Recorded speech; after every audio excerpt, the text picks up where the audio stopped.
Hello, everyone, and welcome to day 2 of PaizoCon online this year. Woo!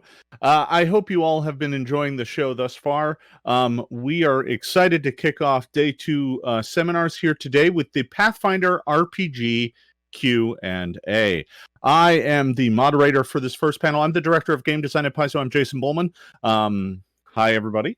The first thing we're going to do before we get started here today is I'm going to toss it around to my other panelists so that they can introduce themselves, and we'll do it in order of seniority. So I think that's Logan.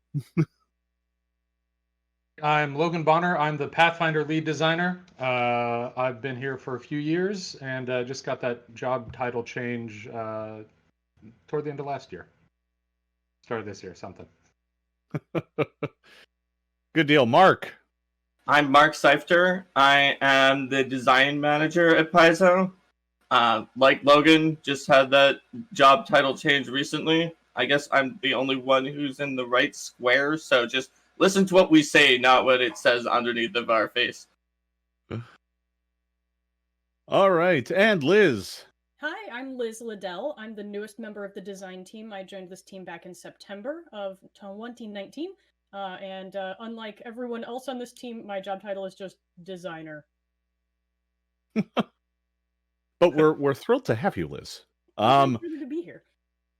So what we're going to do here today is the first thing we're going to do is kind of walk through some of the products that have come out for the Pathfinder role-playing game Second Edition since Gen Con last year. And then as we move forward, we're going to talk about a few things that are coming out in the future. And then when we're done with that, we're going to open it up for a Q&A. So get your Qs ready, and we will provide the As. But let's try and keep it light on rules questions. We're not here to make official rulings about aspects of the game. But if you want to ask about the philosophy of the game, where it's going, where it's heading, that is going to be great. And we will be happy to answer those questions. So to get things started here, I suppose we should start at the beginning. And that would be with the release of the Pathfinder Second Edition core rulebook. We spent years making this game. It all started, like 2016, 2015 is when some of the first inklings came together. We worked our way to a playtest, and finally the game released last year. Many of you probably participated in the playtest. That was a big, long, challenging period, but I have to say, if I can speak for everyone on the team, we're thrilled with the final outcome. Your playtesting gave us all the data we needed to make a great game. So the Pathfinder core rulebook dropped at Gen Con last year. I don't want to belabor the point on it. All of you probably have it already. We're really thrilled with how well it's done and how well it's been received. It kind of met most of our design goals of creating a game that was a bit faster to play, a bit more straightforward, remove some of the kind of cruft from the rules engine, and most importantly, streamlined the overall engine of the game and gave everything a native home in the core engine. That was kind of one of our big goals. Pathfinder First Edition was built primarily by layering rules on top of rules on top of rules. And while that certainly can make for a fun, robust game experience, some of those elements were not thought of when the initial engine was built. So as a result, they always felt like they were just kind of bolted on to the frame. With Second Edition, we had a chance to kind of take that entire framework apart and give everything a more well-fit, well-built-in home. And we hope that as more and more books come out, you will see that fully express itself. You will see how those other pieces of the game fit more natively within the core engine. Now, in addition to the core rulebook, of course, we released a bestiary. And for that, I'm going to hand it over to Logan to chat a bit about the first bestiary. That's right. We had the bestiary. This is one of the books that, unlike a lot of bestiaries, this is like the design team wrote a huge amount of this book. Part of that was stuff we wrote for the playtest because we tried to get a really pretty big bestiary for the playtest, or the playtestiary as it was referred to inside the building. So we kind of built on that and we wanted to make sure we had all the kind of classic monsters and then a whole bunch of the ones that were really important to Pathfinder that were not in kind of the Pathfinder bestiary or didn't appear in the 3.5 monster manual. So it has a lot more kind of like of the kind of a suitable number of like psychopomps and proteans and all the kind of extraplanar stuff, some of the other kind of classics of Pathfinder. We also kind of did that new format that to kind of get a little more visual interest and have the sidebars with a little bit of extra information. And I think those have made it kind of more fun to design monsters and given them a little more variety. So that book is really cool, and was not the first, or sorry, was not the only bestiary we're going to end up talking about today.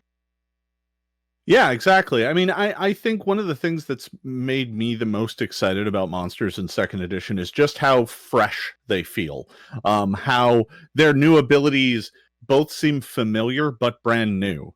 You know, it's that really gets me excited about most of the new monsters. Yeah, like think about the owlbear in Pathfinder Second Edition compared to First Edition. Like when I was researching for Second Edition, I realized the owlbear and I think the dire tiger are like basically the same monster, except for the tiger has one more ability. They feel very different, but they didn't have any other abilities. But in Pathfinder Second Edition bestiary, the owlbear's got all these abilities Logan wrote, where it screeches around and tears out your entrails to feed to its young. It's just cool. Fine, that was me, but okay. Oh, you were gonna say the same monster? No, I wrote the owlbear. Anyway, moving on. Yeah, I think that is kind of, you know, the difference between an owlbear and a tiger is more than just pounce now. So anyway, moving on. After the bestiary, you know, we had our big launch at Gen Con, and there was a whole bunch of accessories that came with that, but we'll talk about those in a bit.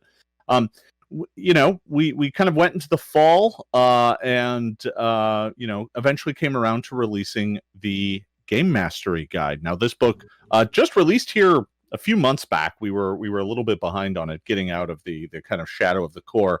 But we're really excited for this book. We hope that many of you have picked it up. It's filled with a whole bunch of great stuff. And I'm going to pass it over to Lyz to chat about this book, because correct me if I'm wrong, Lyz, this was the first book you worked on when you came over to the rules team. It was. This is a really interesting book for me because it's the first book I worked on as part of the rules team. It's the last book I worked on when I was still part of the editing team, and I also happened to do a little bit of writing for it in between. And so it was a really, really good experience all around, a good opportunity to get my feet wet and learn what I was doing, because the Game Mastery Guide is your GM's toolkit. It's the piece that's going to give you all of the tools and options and resources you need to run your game and to run it really, really well. So the Game Mastery Guide, the biggest thing that I think people enjoy about the Game Mastery Guide is the fact that it has the creature creation rules in it. This is the tool you need if you're going to give yourself a custom monster. If you're going to change the level of a monster, that's where all of your numbers are going to be. It also has a number of variant rules. It has a number of rules subsystems. So sort of like Jason was saying earlier about building the core rules into the game engine itself, we've looked at the kinds of subsystems that developed in First Edition and gave them a home here in the Game Mastery Guide. So the things like subsystems to track points for figuring out a specific conditional victory within an adventure, rather than each adventure having its own subsystem, we now have a unified victory points subsystem that you can use.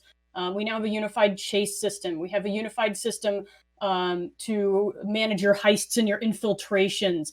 And they all work kind of around this same framework, so that they don't feel tacked on, so they feel like they're a core part of the same gameplay experience. It's going to reduce load on the players. It's going to make your games faster and more fun, which is exactly the point of the second edition of the game. It's got beautiful art throughout. It's a really, really fantastic book. And if you haven't picked it up yet, definitely check it out. It's one of the 4 core books that we see as the foundation of second edition, and you'll want to have it on your shelf. Yeah, I mean, I think, looking at the game as a whole, I mean, this GMG is more vital to your play experience than it ever has been in the past. I mean, the first edition GMG was a great book filled with a lot of great tools. But, monster creation rules, you need those. They are fantastic, and they are a really good fit in there. And I really do love how all the subsystems feel like they're part of a kind now, and not just things that we built over like 10 years of gameplay. Moving on, releasing here just today, is the technical street date of Bestiary 2. Today, this book has become available in the PDF. So if you didn't pre-order it and it didn't get shipped to you, with everything going on, shipping and distro has been in a bit of chaos today. You can still at least get it in PDF today. It is now live on the Paizo site. It's also on Roll20 and all the other sites like that are offering it as tokens and stuff. So why don't we toss it back to Logan? Logan, you're our monster master. So why don't I toss it back to you to talk a bit about Bestiary 2? Bestiary 2 is kind of since Bestiary 1 has kind of those crucial baseline monsters, Bestiary 2 is one that kind of fleshes out some of the categories a little more, and then was kind of a good chance to add a bunch of new stuff. There are a couple things that is like the serpent folk being in there that are like another kind of big deal monster, but there's also more daemons and devils and demons and angels and aeons, a lot of those kind of folks. And then there's just I think some of the brand new monsters in this one are really interesting and entertaining. This was also I know that I wrote a bunch of new monsters for this one that I think are really fun. The whole book is kind of like taking that template that Bestiary 1 set out, and since we already had that established, now we kind of knew all the parts from the beginning, so we could kind of play with them a little more, because some of the stuff in Bestiary 1 kind of got refined during the process. So it's nice to have this one kind of be the one where like how the sidebars are set up was already in the designer's minds when they started working on it. So there's a lot of it that kind of comes more from the original author's vision and made it into the final. And a lot of that stuff kind of happened partway through on the first Bestiary. So I think this one is a really nice expansion and just a lot of fun stuff in it. Yeah, I think, it's funny looking back, right? We've got 10 years of gameplay with 6 bestiaries and countless other monsters that came out in APs and other sources. And as it turns out, over 10 years, you make an awful lot of amazing monsters, and we literally just could not fit them in one bestiary. Does the rest of the team remember when there was this crazy idea of making the bestiary 500 pages? Yep. Remember? Yes. Yeah, I think that was Eric's fever dream of making the bestiary one 500 pages, and we were like, no, we can't do that. We have finite to carry a lifespan. Bestiary around with you. Yeah. I mean, between the two of them, it's like if the core rulebook and bestiary crack, like 1,200 pages, we've gone too far. We must be stopped. So yeah, it is really exciting. I do want to make a couple notes here. Some folks have talked about the distribution chain and whatnot when it comes to these books. With Bestiary 2 dropping today, you're gonna, hopefully be able to find it. But folks have noted, and it is worth pointing out, that the gaming distribution chain is still having some problems due to COVID. Not all the warehouses are open. Not all the distribution sites are open. Diamond shut down for a period of time. And Diamond is the one that distributes to most comic stores and things like that. So, and Amazon. So there are some delays in the process. Unfortunately, most of that is entirely outside of our hands. These books are not late according to our schedule. They just are having some trouble getting through the cycle. So folks, I hope that you are patient with us. We're going to do everything we can to get these books out to people as quickly as possible. Our warehouse is shipping stuff. What was that? That was exactly what I was going to say. Our warehouse is shipping, so if you order them from Paizo.com, we'll get them shipped. You'll get them in your hands. Yeah, we'll get them shipped to you as soon as we can. So, folks have rightly noted that the image on the screen is not the Bestiary 2 image. That's a spoiler for what's coming up next. As it turns out, it appears that I forgot to put the Bestiary 2 cover in the slide deck. I'm sorry, everyone. I failed. Before we get to one more thing about Bestiary 2. Which is, it seemed in first edition, like each bestiary kind of had like a little bit of a sub theme. Like there was just like a little bit of a certain direction the monsters tended to push. If you look at Bestiary 2, you're going to see a lot of Fae in that one. And part of that is because a lot of those are in Kingmaker. So a lot of kind of the Kingmaker monsters are in Bestiary 2 because that was kind of a nice synergy we could do. And so if you really like Fae, Bestiary 2 is going to be a book that has a lot of cool stuff for you. Absolutely. As a matter of fact, the book has a lot of the monsters from Kingmaker in it to help support that project. Lots of Fae. Lots of Fae. People like them though, so it's okay. So before we get on to the future, because I know people are interested in hearing us talk about some things that aren't out yet. And we're not quite done talking about the things that have come out yet, because in addition to these core books, we released a mountain. A heaping mountain of accessories. Just with the initial release alone, we put out the GM screen, the character sheet pack, the initiative tracker, and condition cards all on day one. I still don't know how we managed to make all that happen, other than losing a lot of sleep. None of it would have happened without the countless hours and effort of the graphic designers and the developers and the editors as well. So it wasn't just us. Some of those products are really a lot of fun. Now, with the GM screen, we also have an advanced GM screen coming out. Logan, you want to chat about the GM screen project here for a bit? Yes. The first GM screen has this really cool illustration by Katerina Burmack that is kind of like 4 stages of adventure. It's really gorgeous. That is kind of like a great GM screen for kind of starting the game. But it also has some stuff on it that if you've been running the game for a long time, you might be like, I don't really need this anymore. So, for example, like the actions for all the skills. Eventually, that's the kind of stuff that you'll internalize, or at least kind of remember where to look it up pretty quickly if you need to get into more detail. So the advanced GM screen it keeps some of the stuff that is really hard to memorize, like the DCs by level table. We didn't remove that, but we did remove some of that stuff that people are going to get more used to, and put on some things like some of the monster numbers. So if you need to kind of improvise a monster on the fly, you can just grab the monster's numbers right off that screen. So the advanced GM screen is kind of a good one for. We wanted to kind of have an alternative for people who want to have a little bit more improvisational control. And I know Lyz did some of the final passes, so her memory's probably a little fresher on some of the exact contents of that screen. But that was kind of the concept behind it, was that it was going to be for kind of a different type of game master. So depending on kind of your comfort level and what you like to have on a screen, you might want to look at the contents of both of those and figure out which one works best for you. And the contents of both of those are listed on Paizo.com on the pages for each screen, so you can kind of compare and contrast and see which tables are going to suit your gameplay style. Or which illustration you like better, for that matter. Yeah, absolutely. And these come in 2 formats too, right, Logan? So if you're a short game master... Yeah, there's the kind of landscape format. That's the the shorter, wider screen, or you can get the vertical format that has some of the Wayne Reynolds illustrations on it of the iconic characters, and that'll be kind of taller. So yeah, there are 4 different options for you. I believe the vertical screens are Paizo.com exclusives, if I remember that correctly.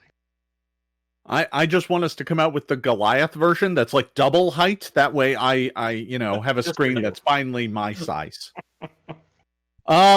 In addition, we put out a character sheet pack at launch, and this character sheet pack has, like an individual sheet for all 12 of the classes, plus, a spell sheet and a companion sheet and all that kind of stuff.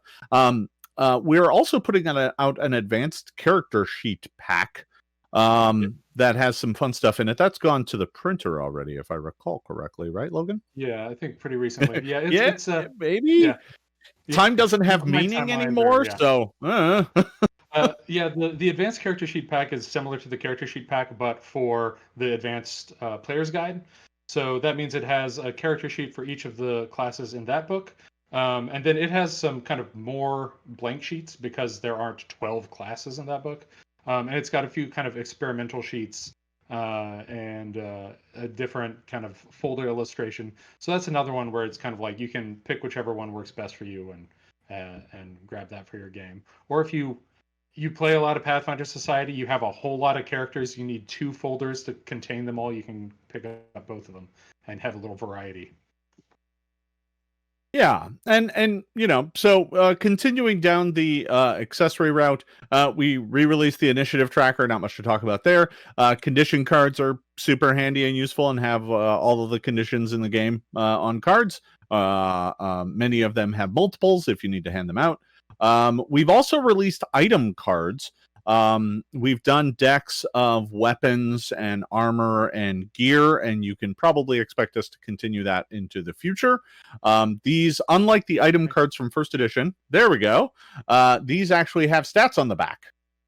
Right, Logan? They do have stats on the back. There they are. Probably a little hard to see on stream, but yeah, it's got the traits and the price and all that kind of stuff, and a description. And of course, no edition of the game would be complete without a critical hit deck and a critical fumble deck. You can pick those up already. And let's move on to some of the more exciting things, though, that have come out. Let's talk about this Bestiary Battle Box. This is one of the most exciting things. I'm so ridiculously excited about simple tools that make my life easier as a GM. And just having all the monsters on cards is super handy. I actually had the demo of this when running the last season of Knights of Everflame, so I was like behind the screen shuffling cards, and from the moment I started playing around with them, I saw how useful they are. And Logan, you're super excited about these. Why don't you talk about these two? Well, and I've got them right here. So this is the box without the lid on. You can kind of see how it's a hefty brick. You can fit so many bad boys in this. It's got a card for every monster in the bestiary, and one of the things I really like about it, in addition to just kind of the convenience, is that we can't fit an illustration of every monster in the bestiary because we have more room for stat blocks than we have for illustrations, and we want to get as many stat blocks in there as possible. But there are illustrations of all those creatures on the cards. So, for example, the Johnny doesn't have an illustration of the bestiary, but it has one on a card. And you can see that the back of these has the stat block. So if you want the kind of the lore of the monster, that stuff is on the bestiary. If you just want the stats and the illustration to use at your table, the cards are great for that. I'll go through a few more of these, but this is just to kind of show off the creatures. So this is the Aasimar Redeemer. That one's pretty cool. This is the Grim Reaper. We have the Lesser Death and the Grim Reaper, so there's an illustration for both of those. This is another Bugbear that wasn't in the book. Very buggy. Here's the Naiad Queen, one of the nymphs, and the Ancrov Hive Mother for the Ancrovs. So you can see you can visualize a bunch of things that weren't there in the bestiary. So that's really handy too. Yeah, so I mean, and for those of you asking whether or not there might be a box for B2, I mean, that makes sense. I don't know that we've announced anything like that yet, but the first one has certainly done very well. So, we'll see how it goes. Let's see. We've put out a chase deck. Not much to talk about there. Let's hop over to the other exciting thing that these aren't out yet. These we're now we're now burgeoning into the future. But we are about to release, spell decks. Spell cards. Yeah. I'm so excited about these things. Why don't you talk about these while I actually flip through one, because I have them. So, you know. My pet peeve of Pathfinder since I started playing has been spells, and I refused to play a spellcaster in first edition because I could never remember which spells did what, and I didn't want to have to look them up all the time. So now we have these resources that are 1 card per spell, sorted by tradition, so you can get the tradition deck for your spell for your spellcaster. Let's say you're playing a cleric, you pick up the divine spellcasting tradition deck, and it has every spell you can cast in it. So what Jason has there is one of the focus spells. There's a focus spell deck.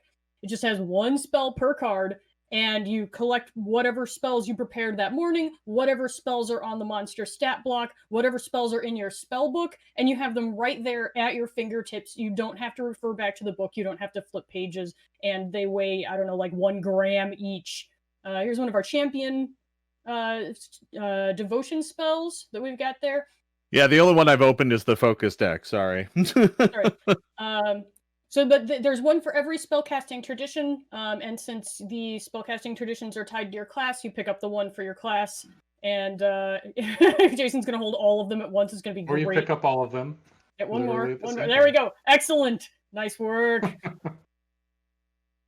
Anyway, I am super excited about these. I think these are a really fantastic aid for memory challenged people like me, people who want to have everything portable. They're fantastic for newer players who need to have visual aids at hand, or younger players, just to keep everything handy and organized. They're one of these little things that makes your game so much smoother.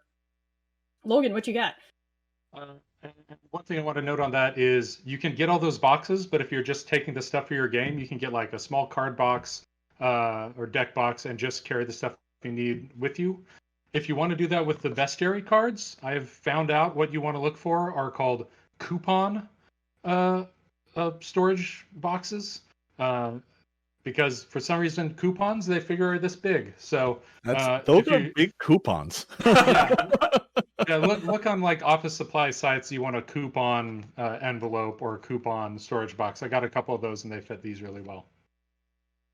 So Vanessa has reminded me and pointed out that the Bestiary 2 battle cards are indeed on Paizo.com. So I don't need to be coy about whether or not we've announced them yet. So yeah, done. And the spell cards are also on the website. Both are available for pre-order if you're so inclined. The spell cards are coming real soon, aren't they? I have to give props to Bacon Gollum in the chat saying that you could get a Scrolodex. Oh no! Oh no! Oh I'm no. sorry, everyone. I'm sorry. I shouldn't have said that. You know it's before noon, right? Yeah. Said that either. Yeah, no, it's fine. All right, so let's move on now to the future, and he's been awfully quiet this far because he's been so focused on preparing his comments. Now it's time for us to talk about the future, and the next book that is slated to release is the Advanced Player's Guide. Mark, why don't you give us a tour of this book? And before we get too far into this, I want to remind folks we have an entire panel about the APG on Friday. That is at noon. So we're not going to do a super deep dive on the Advanced Player's Guide right now. We're going to save that for the panel on Friday. But you know, we're not going to do an RPG Q&A panel without talking about the Advanced Player's Guide. So Mark, take it away. All right. So the Advanced Player's Guide is full of more everything. If you got the core rulebook and thought, this is great, but I kind of want more everything, the Advanced Player's Guide is sort of the fourth pillar of the game, like Liz was talking about, the Game Master Guide, the Bestiary, and the core rulebook. The Advanced Player Guide rounds it out by giving you more. And of course, probably the top 2 most popular things that people want more of are classes and ancestries.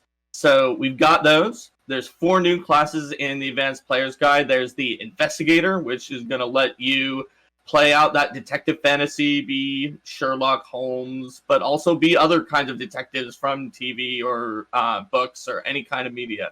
The Oracle is a divine, spontaneous spellcaster that is cursed by the fact that they are dealing with these pantheistic powers that are too much for them to take in, which grants them both advantages and disadvantages. The swashbuckler is a type of martial character that fights using style. It kind of matters to the swashbuckler almost more how they do something than whether they do it at all. They use lots of skills, build up panache, which is a special state that lets them perform powerful finishes. And then the final class is the witch. The witch makes a pact with some sort of mysterious patron that allows the witch to cast prepared spells, but from any of the 4 magic traditions. And they sort of commune with their patron through a special familiar. So those are the 4 classes in the book. There's also 5 new ancestries, but also 5 new members of something that have never been seen before, the Advanced Player's Guide. They're called versatile heritages. Versatile heritages are like the heritages you've seen for other ancestries, like the Unbreakable Goblin, right? Except for that they can be taken by any ancestry.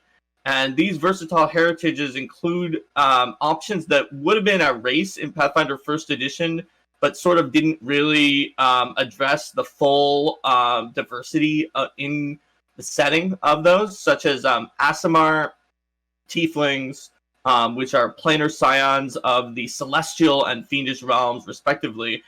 There's always in the lore that said, well, they could be dwarves or elves. They don't always have to be humans who are part angel or part demon. But now that they're a versatile heritage, you can be any ancestry that you want and be an Aasimar or a Tiefling, be a changeling, which is spawned by hags, a Dhampir, which is part vampire, or a Duskwalker, which is a very special sort of planar scion from the Psychopomps that is not... they have a very particular deal where they are born a second time to carry out the rest of their fate. But there's also 5 new ancestries. There's kobolds, which you may remember from many, many things, are little draconic, colorful, trap-setting ancestry. We've got the orcs, who have taken a new role in the setting in Second Edition and sort of are working together with more people now to fight off against the undead. There is the rat folk, or Isoki, popular from Starfinder. They're very industrious and packed together into warrens. There is the Tengu, which are straight out of a mix of Japanese mythology and also the setting. They're a sort of crow-focused ancestry that's popular in Goldlarian. You can see one on the slide right there. Oh yeah, you sure can, Oracle. Because the Oracle is actually a Tengu. And they're in the setting, they like to sort of eat jinxes among the pirates, and they're considered lucky. So we'll see if there are any options for that. And then finally, the cat folk, another fan favorite. They are folk, but also cats. They're very curious. They have strange luck, and they want to defend against weird things in the corners of reality. So that's what we've got for the Advanced Player's Guide. But while we're here, I'd like it if everyone's sort of just describe what's your favorite thing in the Advanced Player's Guide. Let's start with Lyz. What's your favorite thing, Lyz? So my favorite thing out of this book is actually in a very large section, which hasn't been mentioned yet, so I'm going to mention it. This book has an enormous chapter of archetypes. We knew that archetypes were one of the keystones of Pathfinder First Edition. We love archetypes, you love archetypes, and so we really loaded this book up with archetypes. And so one of my favorite pieces is an archetype that's going to show up in this book that in First Edition, every time I looked at this, I said, why isn't this an archetype? This is built as a class. It really should be an archetype. And that's the Vigilante, who takes on a social persona and then has a second identity that, depending on which archetype you took in First Edition, sort of swapped out what your Vigilante identity abilities were. So in Second Edition, we've built it as an archetype where you take that archetype and your class abilities, whatever your base class are, are your vigilante abilities, and then you have this social identity on top of it. And it plays exactly the same way. You're still bouncing back and forth between the two identities. You have abilities that you can use based on which identity you're in. It's just built through the existing framework. Again, coming back to that same concept, we want everything to have a home in the game. This builds that class, including the Red Raven, in a way that is compatible with the core fundamentals of the game and not sort of tacked on as an afterthought. So that's my favorite. Yep. And Lyz, when you say it's built, you're the one who wrote the Vigilante for the Advanced Player's Guide as a freelancer. That's one of the pieces that I was able to contribute to this book. I happened to have been playing a Vigilante at the time, and I've always loved the class since Ultimate Intrigue came out. So it was really a lot of fun to be able to put this together for this book. All right, Logan, what's your favorite thing? I wanted to mention one thing on archetypes before I go into my favorite thing, which is that one of the reasons it wasn't an archetype in first edition was because we would have had to pick a class that it went with. The way archetypes are done in second edition means that giant selection of archetypes, if you'd done that many pages worth of archetypes in first edition, you would have had to then divide by the number of classes to figure out whether you could actually take one. These, you can just take them. So these are like hugely useful, and we'll talk a lot more about those in the Friday panel. And if you want to find out if any of your favorite things have made the jump to second edition, that's going to be where you're going to find that out. But my favorite thing, I'm going to pick something really small because there are a bunch of like big things that I like, a bunch of the classes and everything. But I wrote one particular ritual, which is called Fantastic Facade, which is a high-level ritual, and it's that thing where it's like you walk into the city and it looks like it used to 800 years ago, even though it's ruins today. This is a giant illusion that you can put over a whole settlement to change how it looks. So that's one of my favorite things, is just kind of that kind of world-building thing that you would have seen in a fantasy movie from the 70s or 80s. Or the Emerald City from The Wizard of Oz. Yeah. Mm-hmm. All right. What about you, Jason? So, I know folks really want to talk about archetypes. That's like the big secret thing in this book. We haven't released the list. I think you're going to get a much better sense of that on Friday as to what all the archetypes are in this book. Maybe not all of them, but you're going to get a sense of a lot of them. I don't know what folks have planned. How many did we end up with? What was the final count? I think it's 42. 42. Well, that's 42 counting the multi-class archetypes. Yeah, that's auspicious. So those who have been watching Band of Bravos may have seen James Jacobs hit second level and promptly grab an archetype, the Celebrity, from the Advanced Player's Guide. Yeah, of course. So this coming Sunday, actually, to close out PaizoCon, I'm going to be playing with the folks from Q Times. And I am going to be playing a rogue with the Assassin archetype. So I'm really looking forward to that. That archetype allows you to mark a target. And once that target is marked, all of your weapons gain like deadly and backstabber against that target. So, and eventually you can get to the point where you can start doing huge amounts of extra damage to them and possibly even kill them outright if they critically fail their saving throw. So, I'm looking forward to that. And that is going to be this Sunday. So look at me promoting other stuff. So I believe that's Sunday at like 4 or 5, something like that. I don't have the schedule right in front of me. But it's the final live game of PaizoCon. So you keep saying mark and kill. Should I be worried? No. Please don't kill Mark. We need him. All right. So everybody else gave their favorite. So I guess it's only fair if I give my favorite too, instead of just putting everyone else on the spot. So there's a ton of things I like in the APG, but actually I guess like Lyz and Logan, I'm going to pick one of the few things that I wrote as a freelancer because I was just so excited I assigned it to myself. That is the new rules for like familiars and animal companions.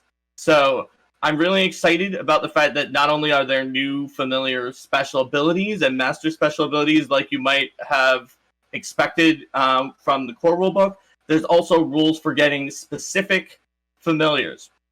Do you want a fairy dragon? Do you want an imp?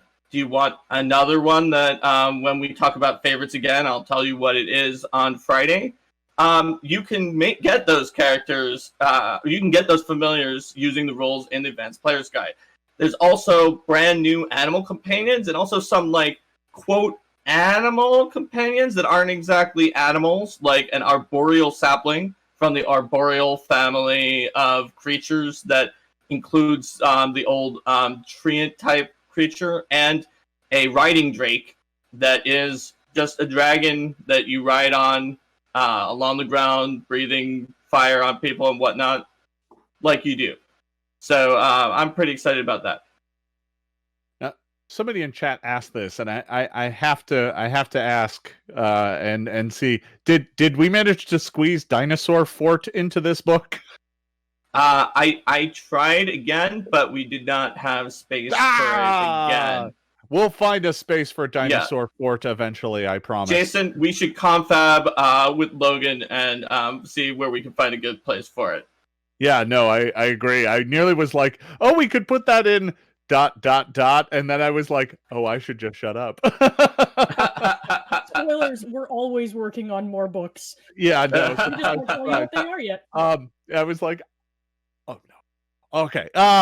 So, all right. So, for folks who want to learn more about the APG and undoubtedly ask more questions about how Dodge became a nine-tailed white fox, tune in to this Friday's seminar starting at noon.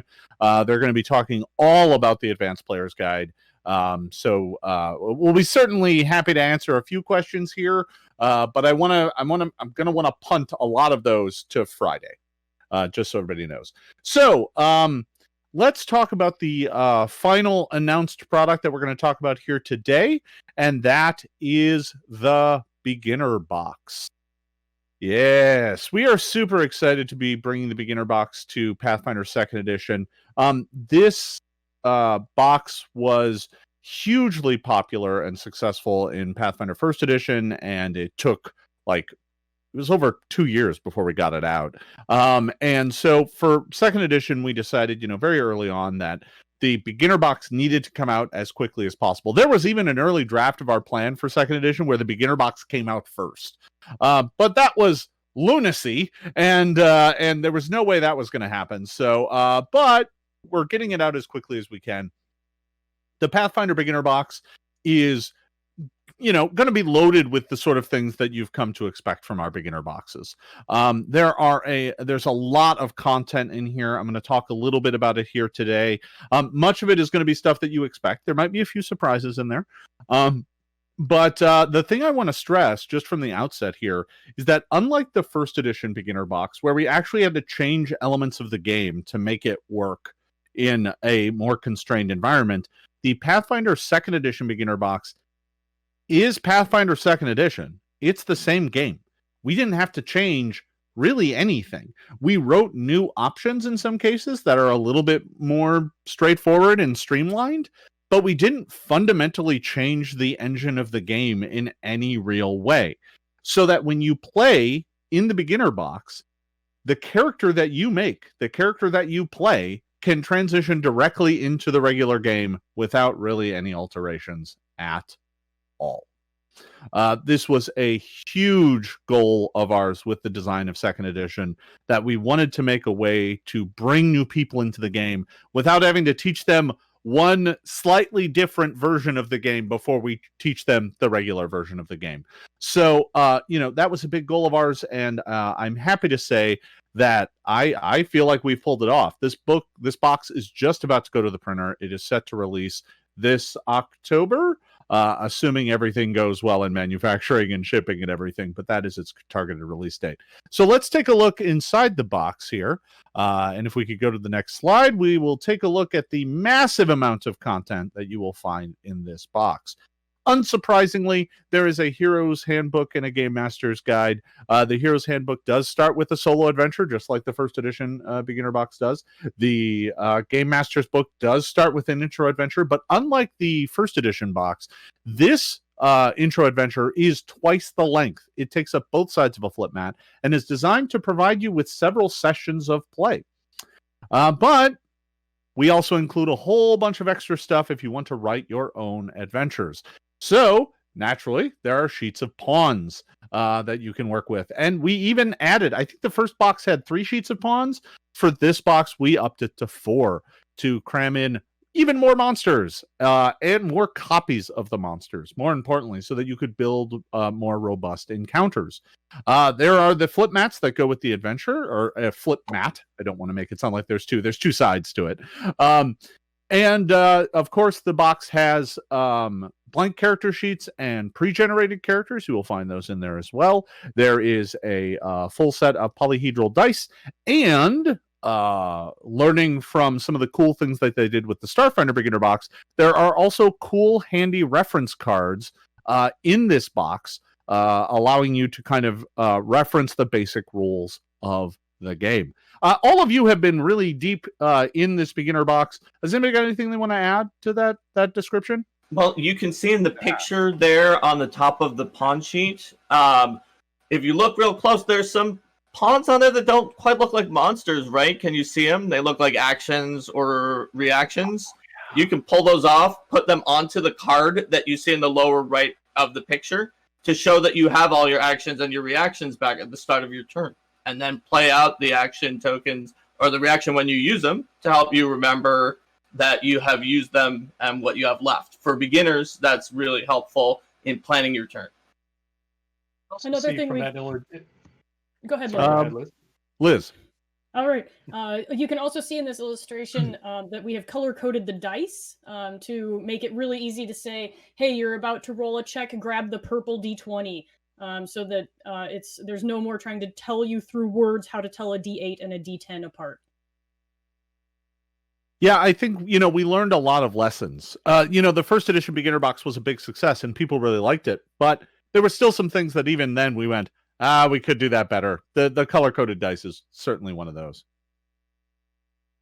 Logan, did you have something you wanted to add? I do have another thing I'll say, which is if someone has played the beginner box and doesn't want to switch over to full Pathfinder, there's also an additional adventure that's going to be coming out called Troubles in Otari, and you can pick up with your same characters and start playing in that, and it also has the rules for leveling up your character one additional time, because that adventure is going to take you to another set of levels. Because there are 4 classes in the beginner box: the fighter, cleric, wizard, and rogue, similar to the previous beginner box. And that way, the second adventure, if this is more in your comfort zone, you can keep playing using that.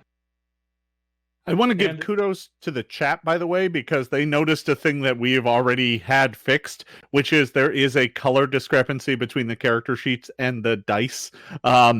That the character sheet that you can see on the chat right now has the dice in a certain color order and the dice over in the corner in a different color order. We have already caught that and had it fixed. Don't worry about it. But thank you. That hasn't been finalized, so what you see there might be some small changes like that. Yeah, these aren't quite the finals, but good for being eagle-eyed there, everybody. Well caught. Some of you can probably have a job in this industry. So let's I think that about covers it up. There are some exciting things coming down the pipe for Pathfinder. Obviously, there are more books coming out in the future. But there are things that we haven't quite talked about. At the end of the APG panel, I believe we are going to be announcing one new book that is good, but we'll save that for the end of the RPG panel on Friday.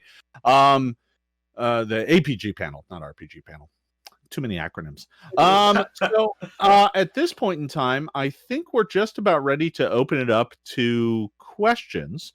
So yeah, we're about halfway through the panel. That sounds about right. So we got about 40 minutes left. I'm going to be sorting through chat here, picking out questions kind of at random. I do want to say, folks, that if you ask really technical rules questions, I'm not going to pick those because nobody wants to see us dig through books here on stream. So stick to philosophical questions or product questions, and I'll see what I can do. And Jason, you're going to Let's read those see. questions for us, yeah? Yes, I will. Yeah, because I have them up.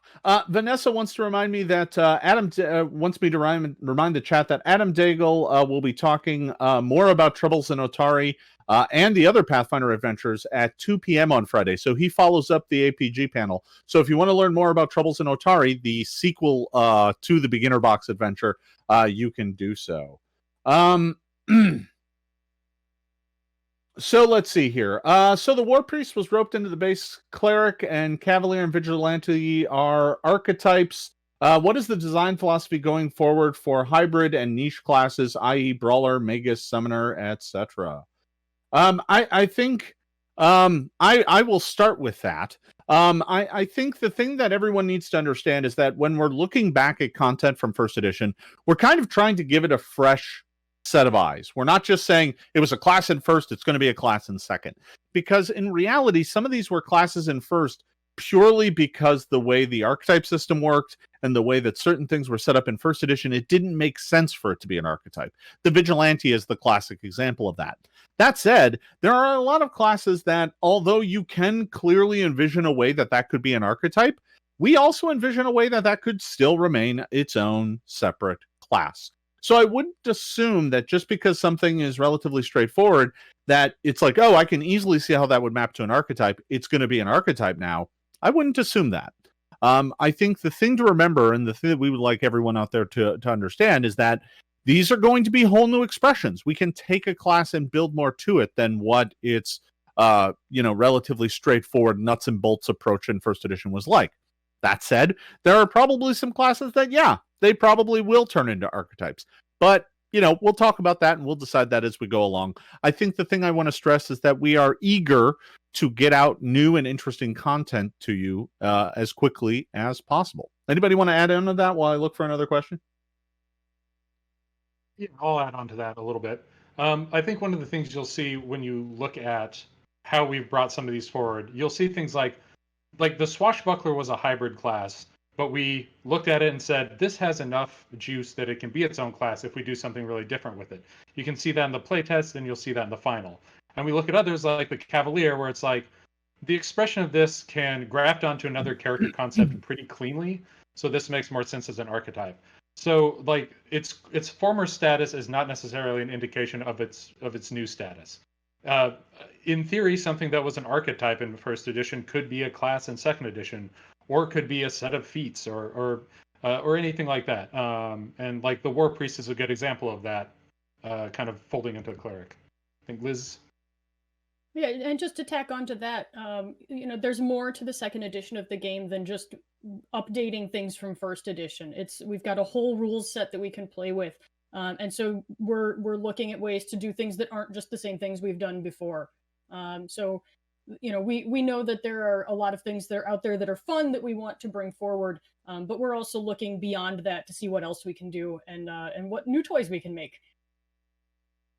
We got a question from the chat asking, are we going to change the composition of backgrounds to something other than just like a skill feat or anything like that? Is there any flexibility there? Mark, do you want to toss in on that?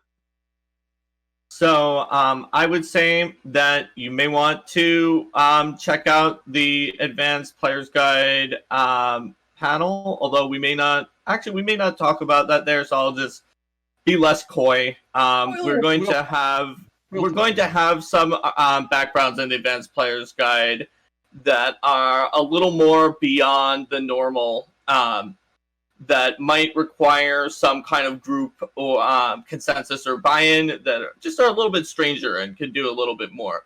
And for options that are currently out, the Game Mastery Guide has a random table of a deep background generator, some of which generate things that are not only skill feeds for your background. However, it definitely is the case that it's simpler to make a new skill feat that everyone can use, because if we create a equivalent ability and just stick it in the background, it's locked into that one person. Ability is really good. It creates this weird incentive to take a specific background, and generally we want your background to be mostly a story choice with a little bit of mechanical impact, rather than being something like, well, you have to take this background if you really want to optimize your character, because that's not really what backgrounds are for. But we kind of have that base structure to make backgrounds easy to design and easy to understand, but it's far from the only way that like those rules are not set in stone for backgrounds, as Mark has noted. So I got a couple rapid fire questions here that I'm just going to throw out answers to because a lot of them are really simple. Somebody asked what the age range was for the beginner box. I believe we put 13 plus on there, but that has a lot to do with the fact that it has parts that are a choking hazard. I think with adult supervision, you could probably teach younger kids this, but I'd want an adult in the room to make sure they don't swallow a die. You know, that. Someone asked, what's the release date for the APG? Something more specific than just mid-July. I think the original release date was the first day of Gen Con. I don't know how that changes due to Gen Con being canceled. So I don't think we've announced that yet. I'm not even sure we've discussed it internally, but we probably should, and we should get some news out there to folks. So hang tight on that. Now, this next one leads into another question. Somebody asked if we could confirm that natural 20s are criticals, as stated in one part of the core rulebook, whereas another part of the core rulebook where there's a little bit of confusion where it talks about it stepping up. This gets into a bigger question about errata and FAQs and things like that. We realize that up to this point, we've released, one errata document that had some big top button issues that we wanted to get out there very early on. You can all rest assured that there is more coming. We haven't been rushing to put that out. Obviously, in the past few months, everyone's lives have been a little topsy-turvy, and we're still trying to figure out a good process for that based on the books and how they come out. Lyz, you've been spending a lot of time on that. But before I toss it over to Lyz to talk a little bit about our errata process, I do want to say 20s step up the success by one level. Period. That's what they do. The part that says they're an automatic crit is not 100% accurate. We need to clean that up.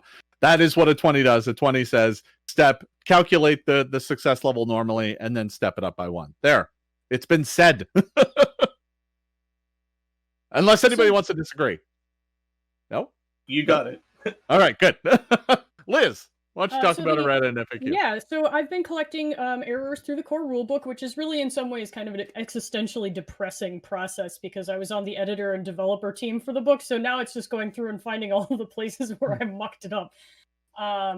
But it's but we've got a big archive of the things that we do need to update, and we're prioritizing the higher level changes that we want to distribute. We are looking at having another errata document published, similar to the one that came out in October, sometime in the next couple of months, just sort of depending on our production schedule, that will address sort of that next wave of changes that we've noticed as people have been playing the game, finding errors, finding things that we need to streamline and tidy up a little bit. I am leveraging extremely hard to get that out before the APG comes out in July. So sometime in the next, I guess that's 2 months from now. So sometime in the next 2 months, we should be seeing that document. And that'll get us more or less current with the game. And I think we're pretty confident that at that point, anything that's sort of a relatively glaring error will be resolved. And at that point forward, it'll just be typos. You heard it here first. So let's move on. Someone asked from chat here, Relics are a great addition to the Game Mastery Guide. Do you plan on releasing any more gifts for this system in other books? Mark, you've been working on a lot of Lost Omen books. Have you seen any other Relic gifts yet? So I have not seen any Relics that are in the pipeline right now. But I feel like that Relics as a sort of new type of GM discretion item in the Game Mastery Guide has sort of a lot of possibilities. I could see them being something that were tied into an adventure path that gave you specific relics, for example, or another adventure. I just haven't seen that used yet. Fair enough. Sounds like Logan's got something to add to that. Oh, sure. Go ahead. That's also one where we think that's also really fertile ground for third-party products, I think. So, like, if you're running a third-party company, adding more relic types could be a really interesting product. And we kept them really broad in the game mastery guide to make them kind of as versatile as possible, and kind of digging deeper into those and making them more specific can be really nice ground to cover too. Absolutely. Let's see. I got a question here that said, will there at some point in time be totally new classes? And can we discuss this for a bit? I'll open up the discussion on this before I toss it around. I think right now the delicate balance that we have to strike is getting content out that everybody wants because they're first edition players and they're expecting to get their favorite class, and finding new ways to play with the system and do new exciting things. I think we have to find a good balance on that. And here in the very early days, it's really important to get some of that extant material out there because a lot of folks are waiting to convert until they have the material they need to swap over their character, right? They're in the middle of a campaign. They're excited to play the new edition, but, the Witch isn't out yet, so they're going to wait. Well, that's why, the Witch is in the APG. Does anybody else have anything they want to add to that? I'll add a little more to that.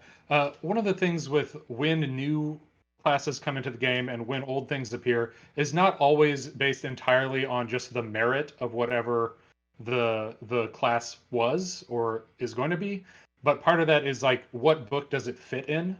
So there might be a class that we know is popular and we think has really cool mechanical implementation, but we don't yet have kind of a book on the schedule that's going to be the right place for it. And we can conceive of what that book might be, but that's more of like a year 4 book for various other reasons. So some things end up kind of getting pushed further along because of just kind of how all these different things intersect. So just because your favorite class hasn't appeared doesn't mean there won't be a really cool version of it down the line. We just have a finite amount of time and only so many releases we can actually get put together and published. So, I've noticed in chat that there's a handful of questions that are probably outside the scope of this panel. I don't want people to think I'm just skipping all of those.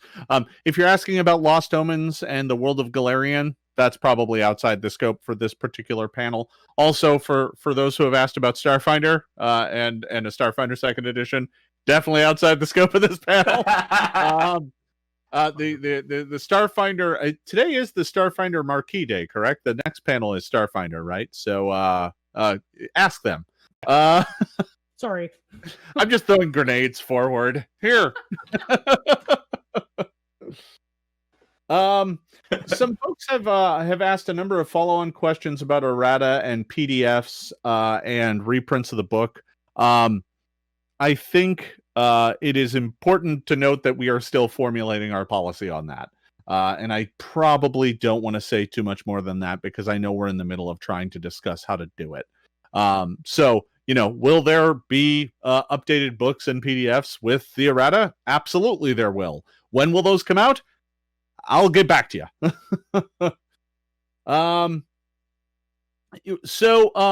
One thing that we should probably spend a moment talking about is as we touched a bit on talking about new classes and things like that. It might be a good thing for us to talk about what our kind of philosophy is for the game beyond the kind of core, because what you're seeing us put out this year is kind of rounding out the core of the game, right? The core rulebook, the Bestiary, Bestiary 2, the Advanced Player's Guide, the Game Mastery Guide, a Beginner Box. What we're doing is forming that core nucleus of the game. And where we go from here is really going to be kind of interesting, because I don't think, we're not just going to build more onto the core. Now we can start exploring kind of some of the depths of the game. And I'll toss it to folks to chat a bit about that while I look for another question. That sounds like a great thing for Logan to talk about. So one of the things that we're looking to do with kind of further down the line is kind of make things that have a little bit more story to them.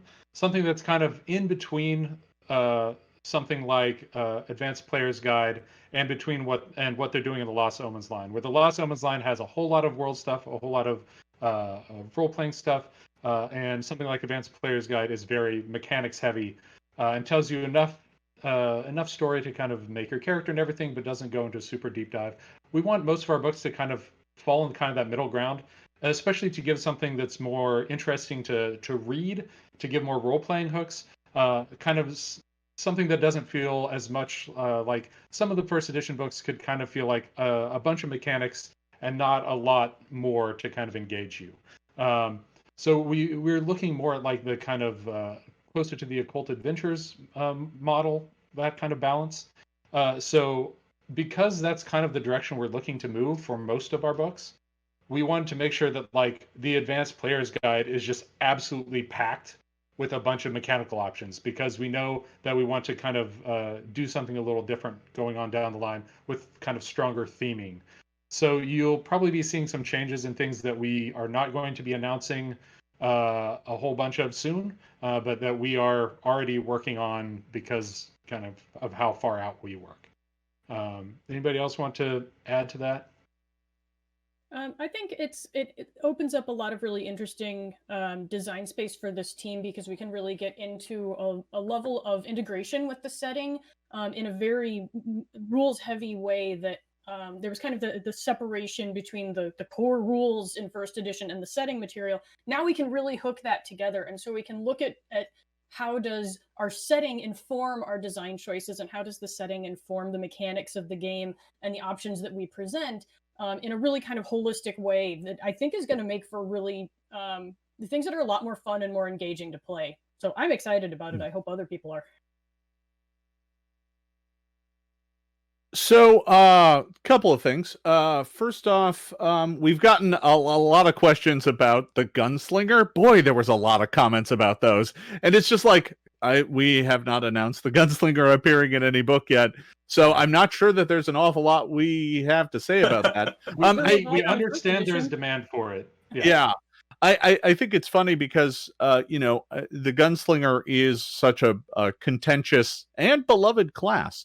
There was some strong thought about trying to find a way to include it in the Advanced Player's Guide, but the thing that kept holding us up was the fact that it also requires an entire chapter of guns, gun magic items, gun gear, and all of a sudden it got this outsized footprint in the book that made it a real challenge to include.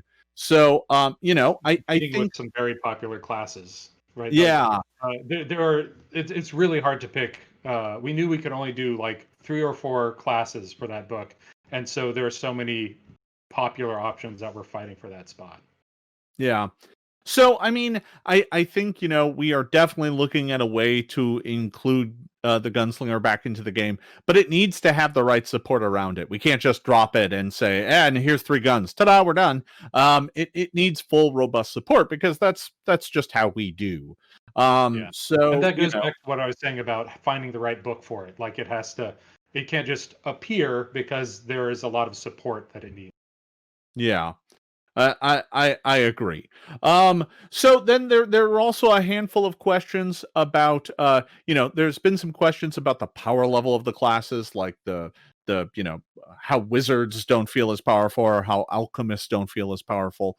I think I want to state, I don't want to necessarily get into the reeds of talking about specific issues with the wizard or the alchemist.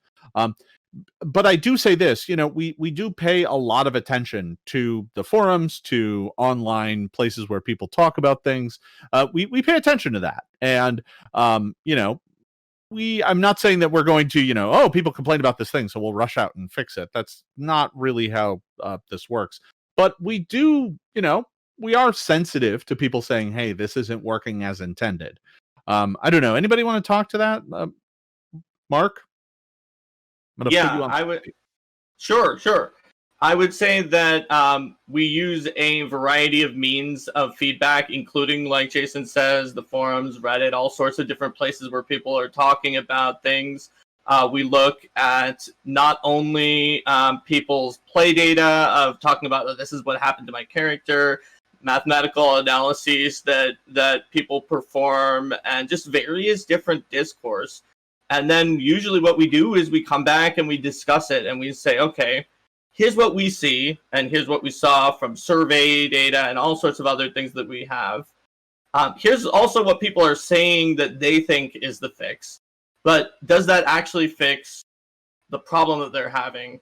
And we try to find something that is a good way most efficient way to fix the problem that people are having, and also sort of maintain the vision of the game and what's going on. So it's a delicate balance, and it generally can have some pretty long discussions with everyone on the design team, but ultimately we usually come up with something pretty interesting at the end. Yeah, I think, that's our philosophy in general. So somebody asked, let's see, we got a question here about 2E feels able to support a more narrative play style. Is that our view when we designed it, or is that something that might affect it in the future? The kind of balance between narrative. I think something that folks have keyed in on is that we are including a lot more of Galarian in the game now, right? It has its own chapter in the core rulebook to give you a sense and a taste of what that's about. Some of our books in the future have ties more directly to our world.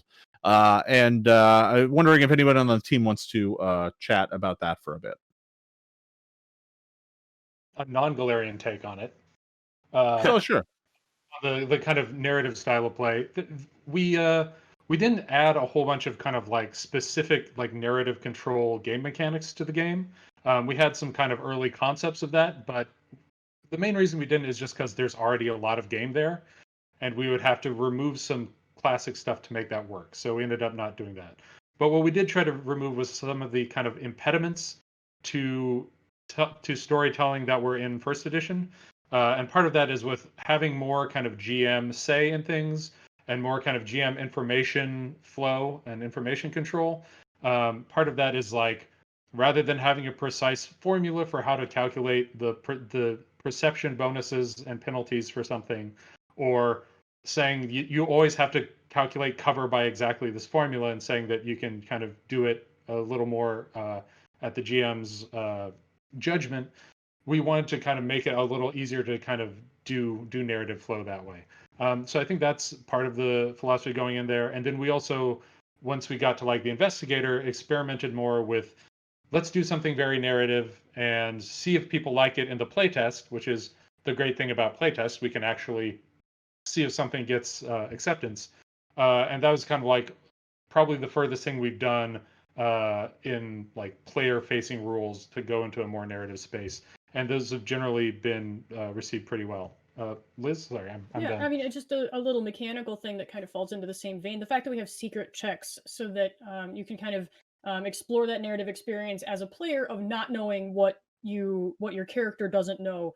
That you can really immerse yourself in the storytelling process without having to separate out. Oh, I know I rolled a 2, but I have to pretend that I don't know that. That there's some little changes that support that as well. Yeah, I think that about covers that. I have a couple other small notes. One, somebody pointed out that NASA's about to launch the new the new SpaceX, and everyone's like half distracted. I understand that. I get that. It's really awesome. Also, somebody asked a question about playtesting. Will there be more playtests? The answer is yes. We are pretty dedicated to putting out classes that have been playtested. They are by far the most in-depth and robust thing in the game, and the most impactful on the game's life cycle. So we don't like putting out classes without playtesting them. That is always fraught with peril. So yeah, when we announce new classes, we will be doing more playtesting. Logan? Yeah, I just wanted to note that the new playtest process that we kind of developed, especially Mark, during the process of doing the Pathfinder playtest before the core rulebook, really gets us good data, because doing the surveys, we've been able to see things that we weren't seeing before with just kind of forum feedback. And that has made the playtests way more useful, like practically useful and concrete. And one of the things that we found with the Pathfinder playtest was a lot of folks weren't expecting it to be like, we are actually going to change a lot of things. So a lot of things that people saw in the playtest are like, well, they're not going to change this. This is just, it's done, and they're just doing this. And then if you see the final game, you can see the level of change in it and how many things we really overhauled. Like playtests and doing a lot of changes in response to playtest feedback are a big part of the game. Yeah, our playtests are not like an open beta for a video game, where there's so many assets already put into it. By that point, it's going to fix small bugs, and that's about it. We are ready and willing to fix what needs to be fixed, even if that's quite a bit. But it's going to be based on listening to everything that we have at hand and paying very, very close attention. Even if you don't see a designer responding directly to you and saying hi during the playtest, we will have read what your feedback was, and we're going to take it into account with everybody else's when we make the final decision. It just lets us take those big chances because we know if it fails, we can change it. Which is why we went further with like the investigator and some of the rules in the playtest, and some of those worked, some of those didn't, but we found out for sure whether the big ideas were going to sail. Chat has actually asked for an example of that from the APG. Can someone give us an example of a mechanic in the APG that explicitly changed? We can on Friday. Oh, come on, just one? I think we've already said one of them in an earlier thing. Lyz, why don't you tell them about the witch and what kind of spells they can cast, which I already said. So one of the ideas that we played with in the playtest with the witch, this is talking about taking some big chances, is we made them a partially flexible caster, and we let as a player you could choose between 3 spellcasting traditions, and holy whoa, you hated it.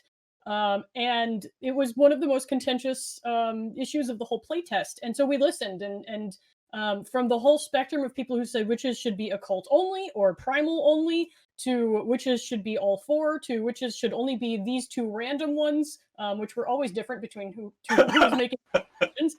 And we sat down and we went back and looked at the narrative structure of how witches have appeared in our game and how they've been used in stories, and sort of the cultural touchstones that they speak to, that class concept speaks to. And we came to the decision that witches should have all 4 spellcasting traditions. And so now you can play a witch of an arcane tradition, occult, primal, or a divine tradition witch. I was personally in favor of creating a new 5th list called the Cauldron list that required the witch to drag around a bulk 8 cauldron at all times.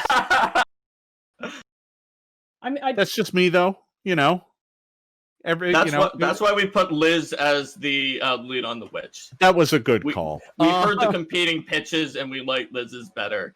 Yes, yeah, that's fine. You can make an archetype for that, Jason. Yeah, done.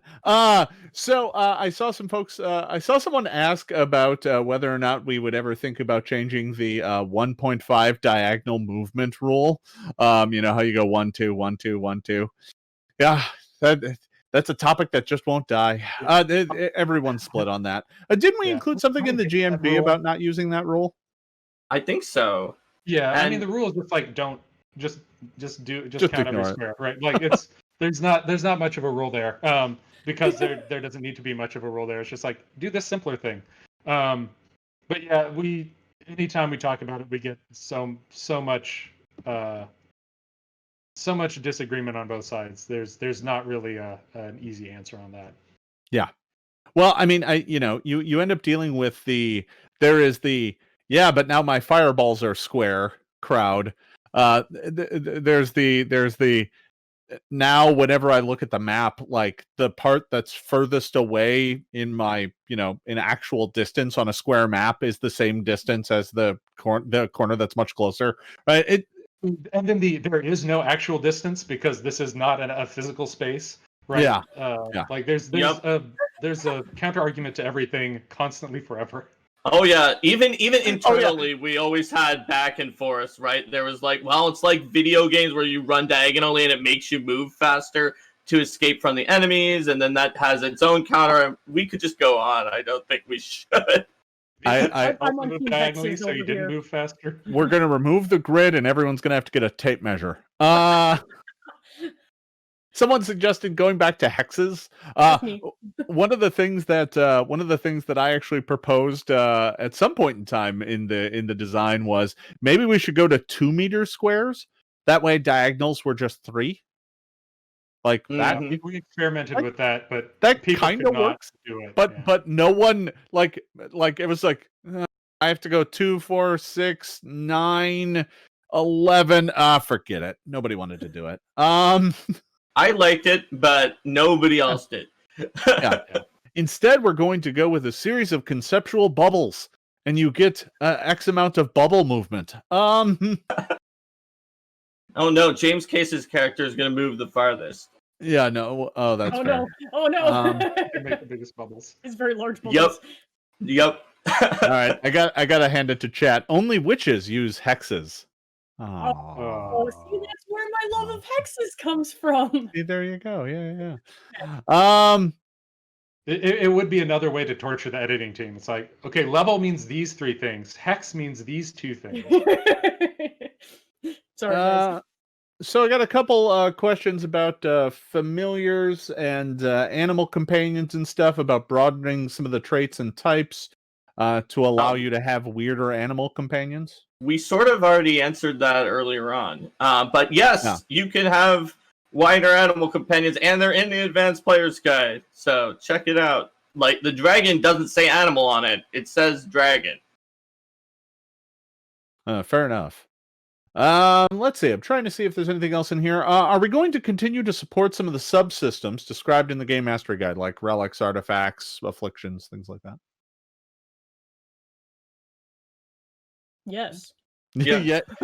The answer is yes. Oh, very good. All right. Yeah, I would be shocked. It's all in the right place. Yeah. Yeah. I'd be shocked if we never printed an artifact again, right? I mean, think about how many awesome artifacts came out in adventures all the time in Pathfinder First Edition.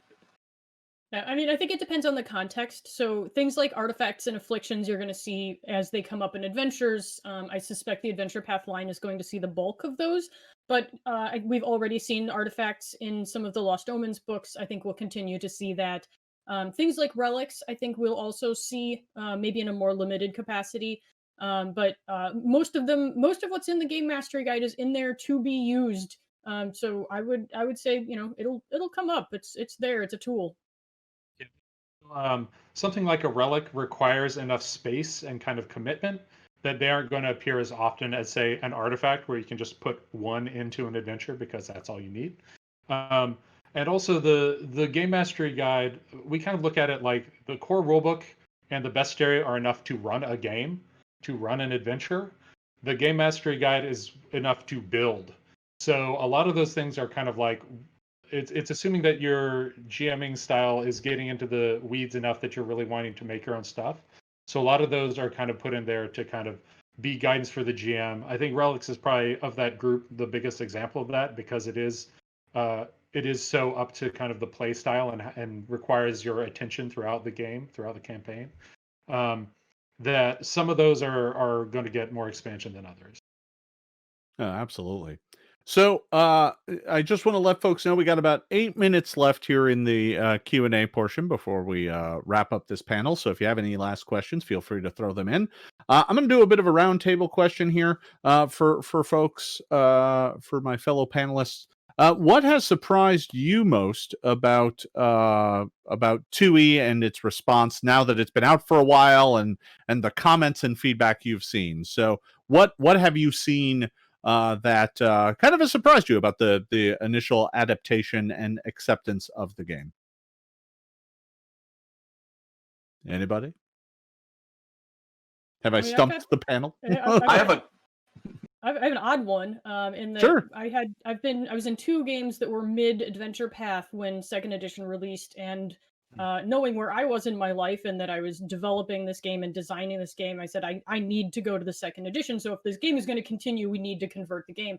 And we were pretty high level, and that was trickier than I expected it to be. I knew I was getting into the work of converting monsters and things, but the changeover for players at a high level mid campaign was it was still a little bit of a jump, and it was a lot easier when we said we're going to put this on hold and play some first level stuff and build back up to it. So if you're looking at converting and haven't converted yet, give yourself a plan to make that jump. Make sure you have the opportunity to learn it well. Don't dive in over your head, because it'll be more fun if you know what you're doing.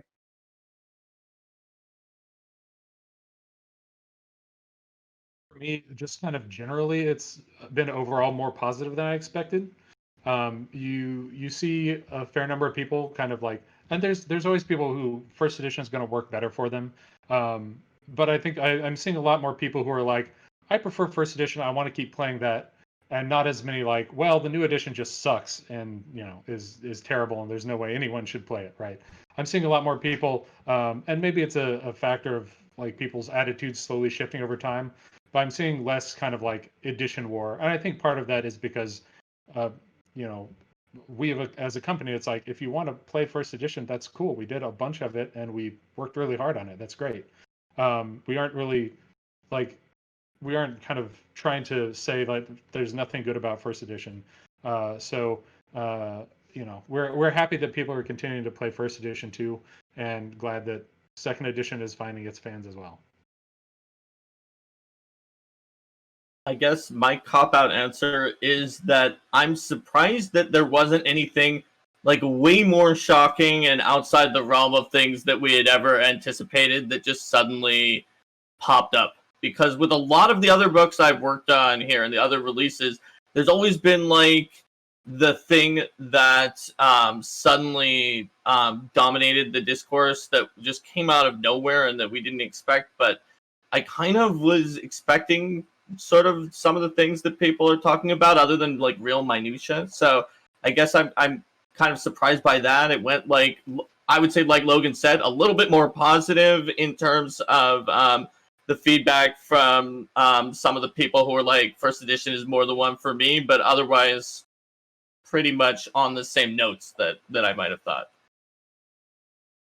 And for me, I have to say, just seeing, brand new players, people who've never played Pathfinder before, come into the fold, giving people a chance to try this game who have never tried it before.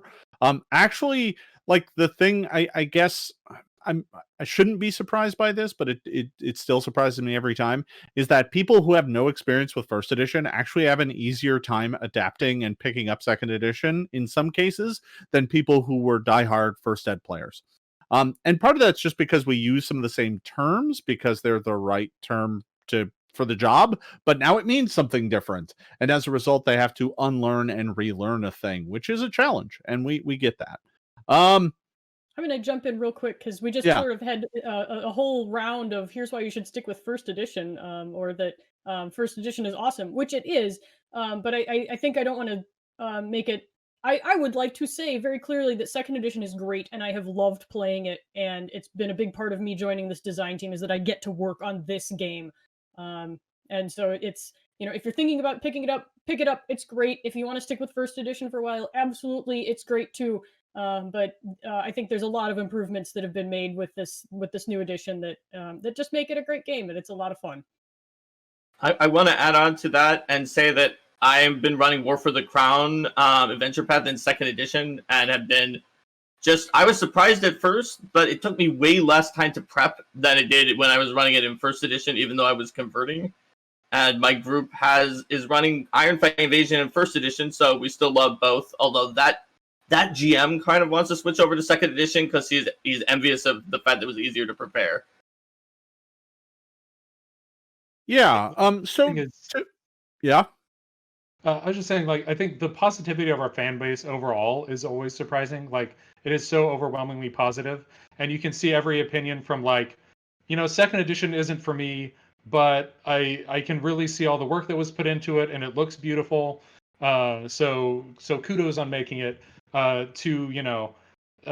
To somebody who's like, I've never played an RPG before, and this looks so cool, I want to play it.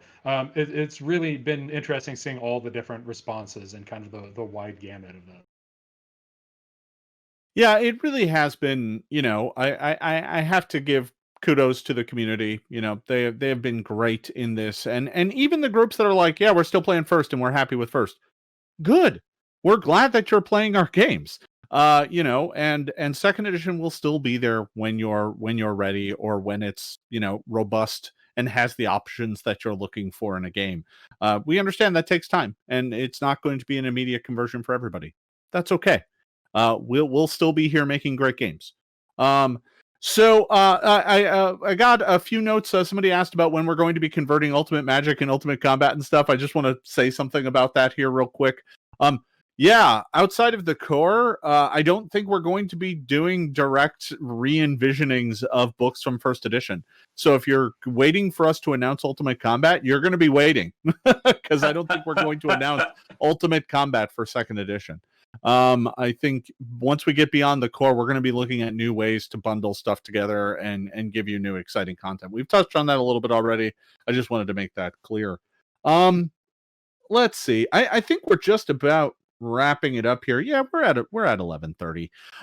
So folks, I want to say thank you for everyone who attended this panel. It has been a absolute blast. As always, PaizoCon is always a good time, even if we are just doing it from the comfort of our home offices and on webcams. It is still a blast to hang out with all of you and talk to you about the game that we love. I want to thank my fellow panelists, and I'll toss it around the horn and let them say something here before we wrap up. We'll do it in reverse order. Lyz. Thank you all for being here and hanging out with us. I hope you enjoyed the game, and if you're not playing it, I hope you check it out. And we're always available on the message boards. There's the huge Discord channel this weekend. You can say hey to us and swing by and ask us questions. And we're happy to yak about the game because we happen to like it. So hit us up, talk to us. We're social media, however you can find us. We're happy to chat. And happy to have you as part of this community. Thanks for being here. And many of us have AMAs, right? Do all of us? Yeah, we all do. Yeah, all right. You can chat with all of us in our own private AMAs. Yeah. So there's that. Again, we aren't going to answer rules questions on there. Yeah. No. That is answering rules questions on sources that aren't kind of official ones is very fraught, so we try to avoid that. Yeah. Mark, you're still in the middle. All right. Well, in addition to our AMA, you can check me out at Mark Seifter on Twitter. I've got if you want to talk about things that go beyond the scope of the AMA, you can always go to the Arcade Mark Discord, which is tiny.cc/arcademark. So there's all sorts of places you can talk to me. Be sure to come on Friday at noon for the APG panel. There's going to be so much stuff in there. We'll have art. Yes. But I don't think there is. Logan. I have an AMA. I'm not on the message boards a whole lot. You can find me more easily on Twitter. I'm at Logan Bonner. Happy to talk to folks on there. I'll be back on Friday and talking in depth about the APG. So save up your questions because we're going to have a bit of Q&A on that and get prepared, to ask us all about it. And I am Jason Bulmahn, the Director of Game Design at Paizo. You can find me on all the various social media platforms, Facebook, Twitter, YouTube, Twitch, at /Jason Bulmahn. That's JasonBulmahn. I want to remind folks that we got a lot more excitement coming your way here at PaizoCon 2020. Following up, this is the marquee panel for Starfinder. You're going to want to stick around for that. If you're interested in more APG, I will remind you, Friday at noon is the APG panel. Stick around for later in the day Friday, starting at 4 p.m., will be the Pathfinder Second Edition Band of Bravos live play. There's live plays every night. I'm boosting this one because it's the one that I run. So, but you can stop by for all of those. They are an awful lot of fun. I believe tonight is Starfinder Extreme. I believe their live game is this evening. I forget who's tomorrow night because I thought it was Glass Cannon, but I think they moved to Saturday. So I'm sure the folks will remind us who have the schedule in front of them. And I also want to remind you that the closing out PaizoCon, I will be playing some more Pathfinder Second Edition with the folks from Q Time on Sunday. So there's a whole lot of great, exciting things coming up. Hang out in the Discord, chat with us, stop by the bar and say hello to Thirsty. He's apparently always there. I hope you all are having an amazing PaizoCon, staying safe at home. At this, I'm going to turn it back over to our friendly folks at No Direction, and I believe we have an interview coming up with Lyz. Thanks, everybody.